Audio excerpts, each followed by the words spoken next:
సర్వలోక మానవాళ కొరకు తన అమూల్యమైన రక్తాన్ని యెరూషలేము పట్టణములోనే వధింపబడిన దేవుని గొర్రెపిల్లగా ఆయన ప్రవేశించటానికి ఈరోజు ఊరేగింపుగా ఆయన్ని తీసుకుని వెళ్ళినట్లుగా మనం చూస్తున్నాము. మత్తయి సువార్త 21వ అధ్యాయము 6వ వచనాన్ని మనం చదువుదాము. శిష్యులు వెళ్ళి యేసు తమకు ఆజ్ఞాపించిన ప్రకారము చేసి ఆ గాడిదను దాని పిల్లను తోలుకొని వచ్చి వాటి మీద తమ బట్టలు వేయగా ఆయన బట్టల మీద కూర్చుండెను. జనసమూహములోను అనేకులు తమ బట్టలు తారి పొడుగున పరచిరి. కొందరు చెట్ల కొమ్మలు నరికి దారి పొడుగున పరచిరి. జనసమూహములలో ఆయనకు ముందు వెళ్ళుచుండిన వారును వెనుక వచ్చుచుండిన వారును దావీదు కుమారునికి జయము, ప్రభు పేరిట వచ్చువాడు స్తుతింపబడునుగాక. ఆమెన్, హల్లెలూయా. చక్కగా యేసుక్రీస్తు ప్రభు వారిని ఊరేగింపుగా తీసుకుని వెళ్తున్నారు. యేసుక్రీస్తు ప్రభు వారు యెరూషలేముకి ఇంకా కొంత దూరంలో సమీపిస్తారనగా శిష్యులను ఇద్దరు పిలిచి, మీ ఎదుటనున్న గ్రామంలోనికి వెళ్ళి అక్కడ గాడిద పిల్ల కూడా కట్టబడి ఉంటుంది గనుక వాటిని తోలుకుని రండి. ఎవరైనా మీకు అడిగితే గనక ఇది దేవునికి ప్రభువుకి ఏం చేయాలంట, కావాలి అని మీరు చెప్పండి అని శిష్యులకు ప్రియులరా చెప్పి పంపించారు. వారు అలాగే వెళ్ళారు, వాటిని విప్పుకున్నారు. ఆ యజమానుడు అడిగారు. ఆ యజమానుడు కూడా ఇది ప్రభువుకి కావాలండి అని అడగగా లేక చెప్పగా ఆ యజమానుడు, ఆ గాడిదల యజమానుడు సరే తోలుకుని వెళ్ళండి అని చెప్పి పంపించి ఉన్నారు. నిజంగా ప్రియులరా, రోజు నుంచి వచ్చే ఆదివారం వరకు కూడా ఎలాంటి రోజులు తెలుసండి? ఇవి చాలా పరిశుద్ధమైన రోజులు అంట. ఇవి ఏ రోజులండి? పరిశుద్ధమైన రోజులు, దేవుణ్ణి ఆరాధించే రోజులు, చాలా పవిత్రమైన రోజులు. ఎందుకు అనంటే ఆయన మనందరి కొరకు, నా కొరకు, మన కొరకు ఆయన సిలువలో బలియాగమైపోవటానికి, తన అమూల్యమైన రక్తాన్ని సిందించటానికి వెనుకాడకోకుండా ముందుకు కొనసాగిన పవిత్రమైన రోజులు ఇవి. హల్లెలూయా. గాడిదకి ఎంత ఘనత వచ్చిందో తెలుసండి? ఆ యజమానుడంట, గాడిద యజమానుడంట ప్రభు మీద అంత ఆసక్తి కలిగిన వాడంట, ప్రభు అంటే అంత నమ్మకం కలిగిన వాడంట, దేవుడు అంటే అంత ఇష్టపడిన వాడంట. అందుకే మారు మాట మాట్లాడకోకుండా తన శిష్యులకు, యేసు ప్రభు వారి శిష్యులకు చక్కగా తోలిపెట్టినట్లుగా మనకు పరిశుద్ధ గ్రంథం తెలియచేస్తూ ఉంది. అంత నమ్మకం. మరి గాడిద ప్రియులరా, యేసుక్రీస్తు ప్రభు వారు గాడిద మీద ఎక్కబట్టే గాడిదకి ఘనత వచ్చింది ఒకటి, రెండవది వస్త్రాల మీద నడిచింది. ఈ రోజున కొన్ని విషయాలు మనం ప్రియులరా నేర్చుకుందాం. మనం అనుకుంటాము పెద్ద పని చేస్తేనే దేవుడు చూస్తాడేమో, చిన్న పని చేస్తే దేవుడు చూడడేమో అని మనం ఒకవేళ అనుకోవచ్చు. కానీ ప్రియులరా, దేవుని కొరకు ఏ పని చేసినా సరే దేవుడు పరలోక రాజ్యంలో ఏం చేస్తాడు? జీవగ్రంథమందు లెక్కింప చేస్తాడు. చూడండి, ఇక్కడ యేసు ప్రభుని ఊరేగింపుగా తన శిష్యులు, ఇంకా కొంతమంది సంఘస్థులు, విశ్వాసులు, జనసమూహం, ఎందుకంటే ఆయన చేసిన అద్భుతాలు, ఆశ్చర్య కార్యాలు చూసిన వారు కానీ, విన్నవారు కానీ, అనుభవించిన వారు కానీ చాలామంది ఆయన వెంబడించడానికి వచ్చేసేసి చక్కగా దేవుణ్ణి ప్రియులరా స్తుతించుచు యెరూషలేము పట్టణంలోనికి తీసుకుని వస్తున్నాడు. ఎంత గొప్ప ఘనతో! కనుక గాడిదను మాత్రం విప్పుకు రమ్మన్నారు. తర్వాత ఆలోచనలన్నీ ఎవరియో తెలుసండి? అక్కడున్న జనసమూహంకే. ఈ మట్లాది వారానికి ఎక్కువగా 3 విషయాలు ఉంటాయి. ఒకటి ఖర్జూర చెట్లు, 2 బట్టలు, 3వది దేవుణ్ణి స్తుతించటం. ఓసన్న జయమని. ఎందుకు అలాగా ప్రియులరు వాళ్ళు చేశారు అంటే, ఆ రోజుల్లో చాలామందికి గాడిదలు ఉండేవి. ఇప్పుడంటే మనం బరువుకి ఉపయోగిస్తున్నాం, వాటికి తక్కువగా మనం చూస్తూ ఉన్నాం. ఆ రోజుల్లో అయితే పెద్ద పెద్ద కోటీశ్వరులు, మహారాజులు బైబిల్ ప్రకారంగా ప్రయాణాల కంట గాడిదల్నే వాడేవారంట. అంటే గుర్రాలు బాగుంటాయి కదా అని, అంటే గుర్రాలను ఎక్కితేనంట యుద్ధానికి వచ్చేస్తున్నారని ఎదుట శత్రు సమూహాలు, గ్రామాలు, లేకపోతే దేశాలు, ప్రజలు యుద్ధానికి రెడీ అయిపోయారంట. అందుకనే గుర్రాలు కాకోకుండా ఆనాటి ప్రజలు గాడిదలను ప్రయాణాలకి, మనం ఇప్పుడైతే ఏం వాడుతున్నాం, సైకిళ్ళు అయిపోయి మోటార్ సైకిల్ కూడా చాలా బట్టికి తక్కువగా ఉన్నాయి. ఇప్పుడు ఎక్కువగా కూడా కారులు అంటే పర్లేదు. బండి అంటే అందరికీ ప్రియులరా, బండి లేకపోతే ఈ రోజున ప్రయాణం లేదు, కుటుంబమే లేదు. అసలు బండి కానీ సెల్ల కానీ లేకపోతే ఆ మనిషి జీవితమే వేస్ట్ లాగా ఉంది ఈ రోజుల్లో. అలాంటి ప్రియులర పరిస్థితులలో యేసుక్రీస్తు ప్రభువారు సర్వశక్తివంతుడు, మహోన్నతుడు కాబట్టి ఆయన రాజులకు రారాజు కాబట్టి, కోటీశ్వరులకు కోటీశ్వరుడు కాబట్టి ఆయన కూడా ఇప్పుడు దేని మీద ప్రయాణం చేయాలి? దేని మీద ప్రయాణం చేయాలి చెప్పాలి? గాడిద మీద ప్రయాణం చేయాలి. ఆయన ఇచ్చిన ఆశీర్వాదాలు మనం అనుభవించుచు ఉన్నాము. మనం పెద్దవారు అవుతున్నాము. వాహనాలు, వస్తువులు, ఇళ్ళు, అవి ఇవి కొనుక్కుని ఒక మంచి ఉన్నతమైన స్థానంలో ఉన్నాం. మరి అలాంటి ఆశీర్వాదాలు ఇచ్చే ఆయనే కాలు నడకను వస్తే బాగోదు కదా. కాలు నడకను వెళ్తే ప్రియులరా, సర్వాధికారి, సర్వశక్తివంతుడు, సర్వ సృష్టికి కారణభూతుడైన ఆయన ప్రియులరా మహా ఉన్నతమైన గొప్ప రాజు కాబట్టి ఆయన కూడా గాడిద మీద వెక్కటం ప్రియులరా మనం చూస్తూ ఉన్నాం. చక్కగా ప్రియులరా గాడిదను తోలుకొచ్చారు. విశ్వాసులందరూ కూడా ఏం చేశారు తెలుసా? మంచివి వస్త్రాలు తీసుకొచ్చి, వాడు తొడిగేసినయో చిరిగిపోనియో కాదు, ఒక గొప్ప మహారాజు, సర్వ సృష్టికి కారణభూతుడైన ఆయన యెరూషలేము పట్టణంలోనికి వెళ్ళినప్పుడు మనం ఎలా ఉండాలి అంటే చక్కగా ఉన్నతముగా, ఔన్నత్యముగా మనం ఆయన తీసుకుని వెళ్ళాలని వాళ్ళకి ఆలోచనలు వచ్చి వాళ్ళకు వాళ్ళే ప్రియులరా వాళ్ళు మంచి వస్త్రాలు తీసుకుని వచ్చి గాడిద మీద కొన్ని వేశారు. తర్వాత ఆయన పైన కూర్చోబెట్టారు. ఆ తర్వాత ప్రియులరా గాడిద ఎదురుగా ఏంటండి బట్టలు, వస్త్రాలు వేసుకుంటూ చక్కగా పూలు చల్లుతూ ప్రియులరా ఇలాంటి మట్టలు పట్టుకొని, ఓసన్నా జయమే, ఓసన్నా ప్రభు పేరిట వచ్చువాడు స్తుతింపబడునుగాక, హల్లెలూయా హల్లెలూయా అని చాలా సంతోషముగా, ఆనందముగా, హుషారుగా, ఉల్లాసముగా ప్రియులరా దేవుణ్ణి ప్రియులరా తీసుకుని వెళ్ళటం జరిగింది.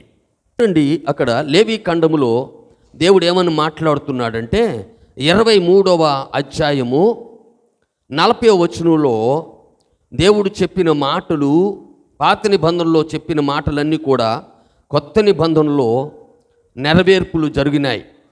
ఇలా జరగటానికి కారణం ఏమిటి అంటే చూడండి 23వ అధ్యాయం లేవి ఖండము 40వ వచనంలో ఒక మాట, మొదటి దినమున మీరు దబ్బ పండ్లును, ఈత మట్టలను, గొంజి చెట్లు కొమ్మలను, కాలువల యొద్ద నుండి నిరవంజి చెట్లను పట్టుకొని 7 దినములు మీ దేవుడైన యెహోవా సన్నిధిని.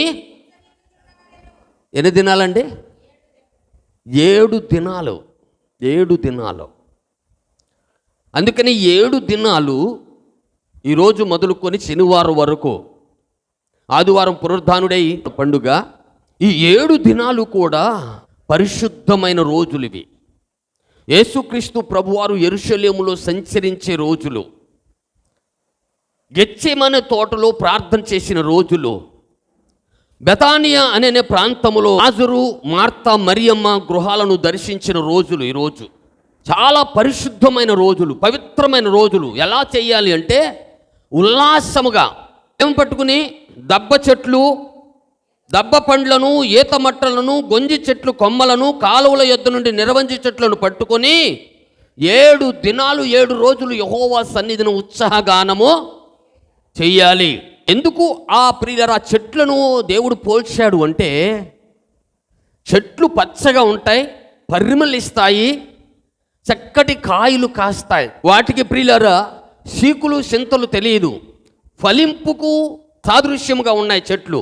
ఆత్మకు ఫలింపు ప్రియులరా చక్కగా సాదృశ్యంగా కనబడుతున్నాయి. నేటి దినములలో క్రైస్తవులమైన మనం కూడా ఎలా ఉండాలి అంటే దేవుళ్ళో నిత్యము మనలో ఏముండాలి? సంతోషమే ఉండాలి. హల్లెలూయా. ఈ రోజు నుంచి 7 దినాలు మనం ఎలా ఉండాలి అంటే, ఎలా ఉండాలండి? ఎలా ఉండాలి చెప్పండి? సంతోషముగా ఉండాలి. చక్కగా దేవుడు మనందరి కొరకు ప్రాణము పెట్టి తిరిగి లేచి మనలను పరిశుద్ధులుగా చేసి నీతి మార్గంలో నడిపించుట కొరకు మన యజమానుడు, మన ప్రధాన గురువు గారైన యేసుక్రీస్తు ప్రభువారు ఆయన సమాధిలోనే ఉండిపోలేదు, కానీ సమాధిని గెలిచి మరణపు ముళ్ళును విరిచి తిరిగి లేచి మృత్యుంజయుడై తిరిగి లేచిన ఏకైక దేవుడు మనము ఆరాధించుతున్న పరిశుద్ధమైన దేవుడు. హల్లెలూయా.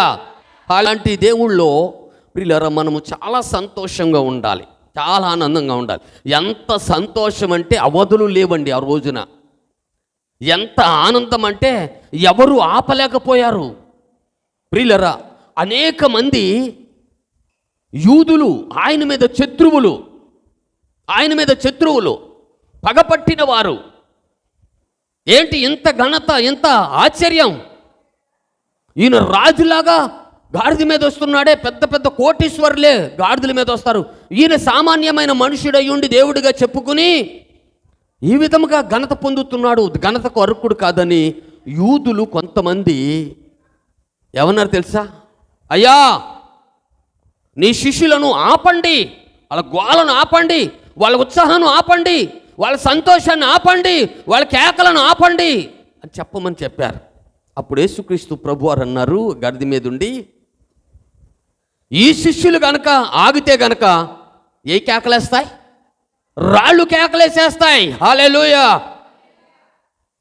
ఈ శిష్యులు గనక ఆగితే గనక రాళ్ళు కేకలేసేస్తాయి. ఈ రోజున ప్రియులారా యెరూషలేము అంతా కూడా దద్దరిల్లిపోయింది. హోసన్న జయము, ప్రభు పేరట వచ్చువాడు స్తుతింపబడును గాక. హోసన్న జయమని యెరూషలేము వీధులు గుండా దద్దరిల్లిపోయింది. ప్రియులారా, ఎవ్వరూ మాట్లాడటానికి కూడా అవకాశం లేకోకుండా అంత ఘనమైన కార్యాలు దేవుడు ఆయన శిష్యులు చేశారు.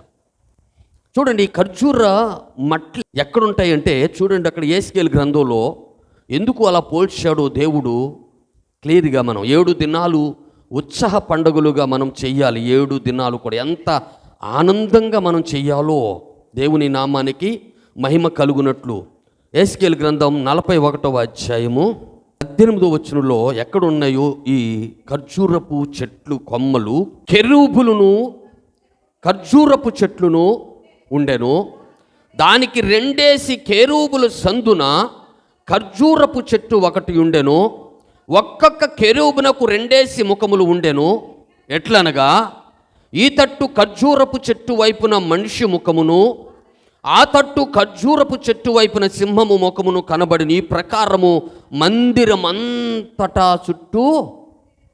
చూడండి, మనం ఖర్జూరపు చెట్లే మనం అనుకుంటాం, చివరాఖరికి ఖర్జూరపు చెట్టు ఎలాంటిదో మనం ఒకసారి చూద్దాం. యేస్కేలు గ్రంథములో యేస్కేలు ప్రవక్త ఒక దర్శనాన్ని చూస్తున్నాడు. భూమి మీద ఉండి పరలోక దర్శనాన్ని చూస్తున్నాడు. ఆయనకు కూడా తెలియదేమో ఖర్జూరపు మట్లో పరలోక రాజ్యంలో చూసేటప్పటికీ ఖర్జూరపు ప్రియులరా చెట్లంట కెరూబుల మధ్య. కెరూబులు అంటే ఎవరు? దేవదూతలు. హల్లెలూయా. దేవదూతలు ఎక్కడ ఉన్నాయండి? పరలోక రాజ్యంలో ఉంటాయి దేవదూతలు. మరి చెట్లు ఎందుకు ఉన్నాయి? ఉండటానికి కారణం ఏమిటి? నిజంగా మనం చెట్లు చూస్తే ఎంత అలంకరణగా ఉంటుందో చెట్టు, అవునండి. ఇప్పుడు మీరు తీసుకొచ్చారు, వాటికి పూలు గుచ్చారు, ఎంత అలంకరణగా ఉందండి. ఎందుకు అక్కడ ఉన్నాయి అంటే చూడండి, ఖర్జూర మనం తింటే ఎంత మధురముగా ఉంటుందో, ఖర్జూరపు ఈత మట్లో ప్రియులారా అవి చక్కగా ఎదుగుతూ కాయలు కాస్తాయి, చిన్న చిన్న కాయలు చక్కగా కాస్తూ ఉంటాయి. ఆ కాసినవి వాటిని మనం తీసుకుని మిల్లులో తీసుకుని వెళ్తే వాటిలో నుంచి ఏమొస్తుందో తెలుసా? మంచి ఆయిల్ వస్తుందండి. దేవుడు భవిష్యత్తు కాలాన్ని ఎరిగినవాడు కాబట్టి చెట్లు ఎక్కడైతే ఉంటాయో, ఇప్పుడు కూడా మీకు తెలుసు, చెట్లు ఎక్కడైతే ఉంటాయో మన శ్వాసను అవి పీల్చుకుని వాటు స్మెల్ మనకి ఇస్తాయంట. కొన్ని చెట్లు ప్రియులర్ వేస్తే తాసుపాములు, మామూలు పాములు కూడా రావంట. కొంతమంది చెరువుల మీద ఉన్నవారు ఆ చెట్లు కావాలని తీసుకుని వాళ్ళ ఇంటి దగ్గర ఎట్టుకుంటారు. ఏంటంటే ఇవి ఎడితేనండి ఈ చెట్లు ఉంటే తాష్పాములు ఇంకా ఏరే పాములు ఏమీ కూడా రావు, బాగా విరోధం అంటారు. అలాంటి మంచి చెట్లు ప్రియులరా, మాధుర్యమైన చెట్లు.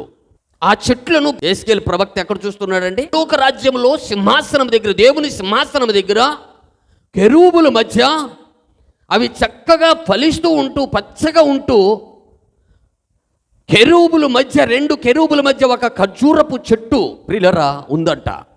హల్లెలూయా. ఆ చెట్టు ఎలాంటిది అంటే ప్రియులరా, చక్కటి కాయలు కాసి ఒక చెట్టు కూడా కనపడుతుంది. సంఖ్యాకాండంలో 17వ అధ్యాయం ఒక బాదం చెట్టు కనపడుతుంది. బాదం చెట్టు.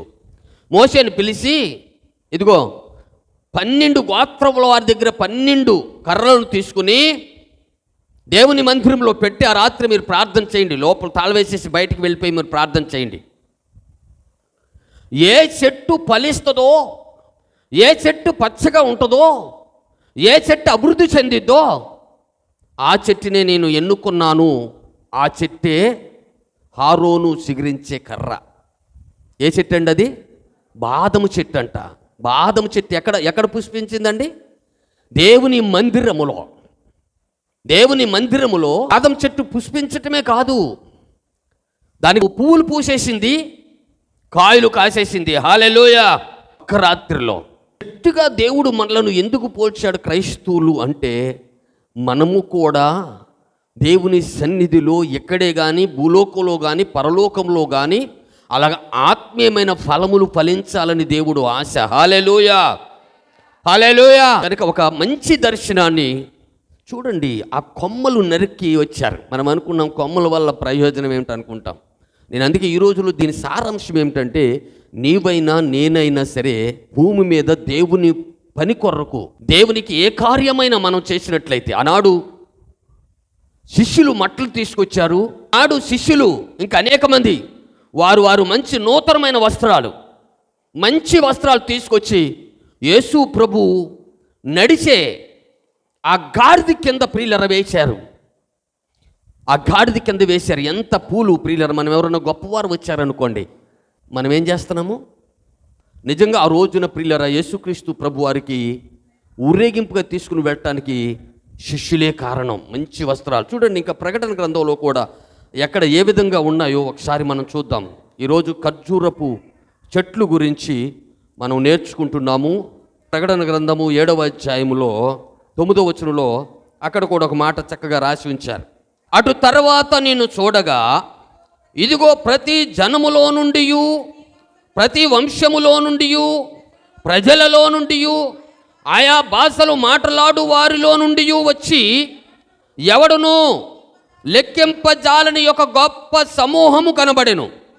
వారు తెల్లని వస్త్రములు ధరించుకున్నవారై ఖర్జూరపు మట్టలు చేత పట్టుకొని సింహాసనము ఎదుటను గొర్రె పిల్ల ఎదుటను నిలువబడి, సింహాసనాసీనుడైన మా దేవునికిని గొర్రె పిల్లకును మా రక్షణకై స్తోత్రమని మహాశబ్దముతో ఎలుగెత్తి చెప్పిరి. హల్లెలూయా. ఎక్కడున్నాయండి? ఖర్జూరపు మట్టలో. యోహాను గారు కూడా ఇక్కడ పద్మాసు దీపములో ఆయన ఉన్నప్పుడు ఒక దర్శనాన్ని చూస్తున్నాడు.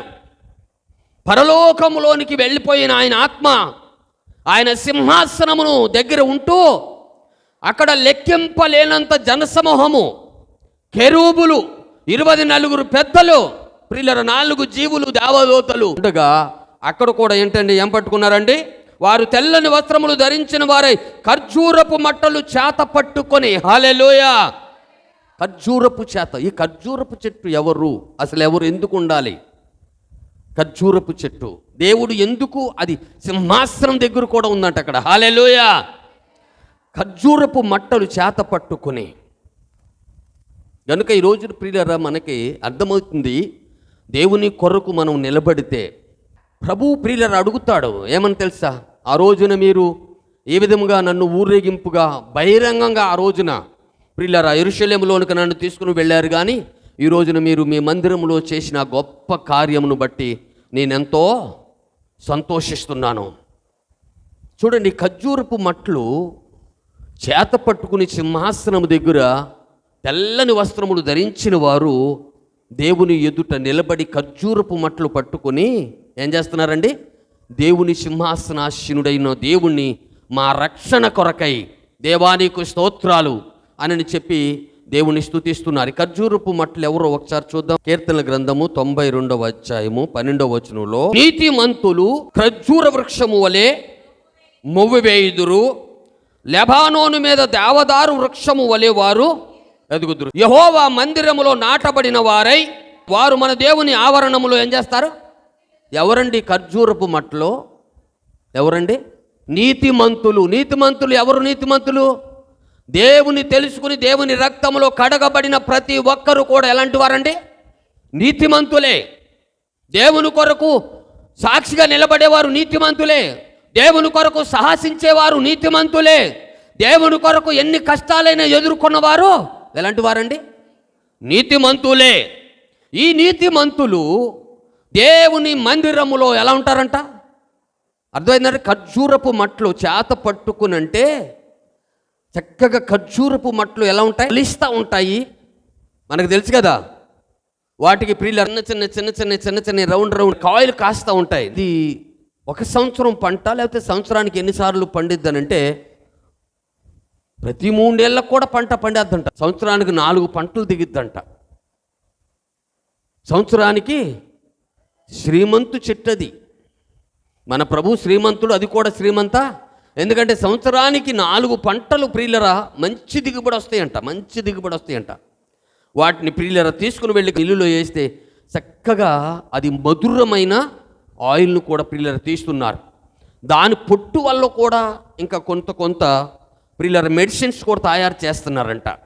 కొంత చేపల గల్లతి ఇంకా వేరే వాటికి కానీ కొంచెం ప్రియులరా మేత కూడా దొరుకుతుందంట ఒక్కదాని వల్ల. అందుకనే నేను అనుకుంటాను, దేవుడు ఖర్జూరపు మట్లను, ఖర్జూరపు చెట్లను దేవుడు ఏర్పాటు చేసుకొని మనమే కాదు, మనకంటే ముందు ఎక్కడున్నాయంట? సింహాసనం దగ్గర, దేవుని సింహాసనం దగ్గర ఉన్నాయండి. ఆ మట్టలే ఈ రోజున నీవు నేను. హల్లెలూయా. ఆ మట్టల్నే దేవుడు ఏమన్నాడంటే, నీతిమంతులు ఖర్జూర వృక్షము వలె దేవుని మందిరములో ఏం చేస్తారంట? మువ్వు వేస్తారు. లెబానోను మీద ఉన్నతమైన శిఖరం మీద వారు ఏం చేస్తారండి? దేవదారు వృక్షము వలె వారు ఎదుగుతారు. యెహోవా మందిరములో వారు ఏం చేస్తారంట? నాటబడిన వారే దేవుని మందిరంలో నిత్యము కూడా ఆనందిస్తూ వర్ధిల్లుతారు. హల్లెలూయా. ఖర్జూరపు చెట్టుకున్న